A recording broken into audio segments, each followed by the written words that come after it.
So we will start with the solution part. तो इसमें क्या होगा ना, फर्स्ट पार्ट आपको क्या करना है, पहले से सॉर्ट कर देना है सारे को। सॉर्ट कर दोगे तो ये कैसा बन जाएगा, ठीक है, यहाँ लिखते हैं 2 1 आ जाएंगे, फिर 2, फिर 5, फिर 6, फिर 7 और उसके बाद 10। अब आपको क्या करना है, आपको कॉम्बिनेशन बनाना है। तो आपने पहला इंडेक्स ले लिया, ये आई। अब आपको इस इंडेक्स को पिक करके आगे के पार्ट पे सेम चीज करनी है कि इसको पिक करना है नहीं करना, ठीक है।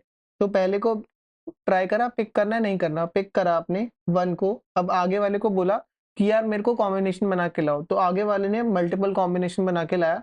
मान लो इस पार्ट ने फिर सेम करा, 1 उठाया, 1 को बोला कि बचा हुआ सम। अब ये सम बनाया आपने, आगे वाले में भी एक सम हुआ, तो ये कितना हुआ 2 सम। टारगेट कितना था, 8 था आपका, तो आपका बचा हुआ सम कितना हो गया 6। तो आपने इस पार्ट से, मैं यहाँ पे मार्क करता हूँ, इतने पार्ट को बोला जो रिकर्जन में होता भी है, इतने पार्ट को बोला यार 6 सम के जितने भी कॉम्बिनेशन बनते हैं ना वो ले आओ। अब इसने 2 पिक किया होगा पहले, 2 पिक करके इसने 2 माइनस करा होगा 4, तो इतने पार्ट को बोला होगा कि 4 सम वाला, बट ये होगा नहीं जिसका सम किसी भी से 4 होगा, तो ये रिजेक्ट हो जाएगा 2। तो 2 पिक नहीं कर पाओगे अभी आप। तो फिर आप क्या करोगे, 2 को छोड़ के बोलोगे आगे 5 को पिक करो। 5 पिक करके बोलोगे कि क्या कहते हैं, अब जो बचेगा सम, ठीक है, 1 + 1 2 था, 8 में से 2 गया 6, 6 में से 5 गया 1, अब बचे हुए को बोलोगे 1।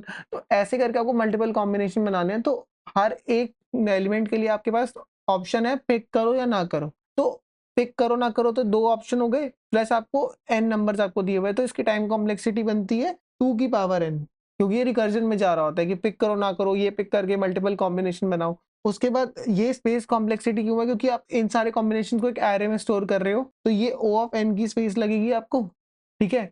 n number of combination maximum आ सकते हैं, तो ये ON की स्पेस हो गई। अब आपको इसका डिटेल्ड कोड चाहिए तो मैं आपको डिस्क्रिप्शन में अपनी क्या कहते हैं गिटहब रेपो का लिंक दे दूंगा, तो वहाँ पे आपको मिल जाएगा। कोई ज्यादा हार्ड एंड फास्ट कोड नहीं है, कोई बहुत मुश्किल कोड नहीं है, सिंपली बस आपको एक मेन चेक और आपको मेंटेन करना है डुप्लीकेट्स वाला। तो आप क्या करोगे, जब इसे सॉर्ट कर दिया ना, मान लो आप इस इंडेक्स पे थे, अब आप इस इंडेक्स पे आए होगे, फॉर लूप चला रहे हो, इस इंडेक्स पे आओगे, तो बस आपको ये चेक करना है कि आप पुराना वाला जो आपका बेसिक इंडेक्स था उससे इक्वल नहीं हो, पुराने वाले एलिमेंट के अगर इक्वल हो तो इससे कॉम्बिनेशन आगे नहीं बनाना। बस आपको मेन चीज ये चेक करनी है। इसका भी कोड उसमें मिल जाएगा, हाईलाइटेड कोड है उसमें कि आपको डुप्लीकेट चेक रिमूव करना है, और वो आप देख सकते हो। Till then thanks everyone.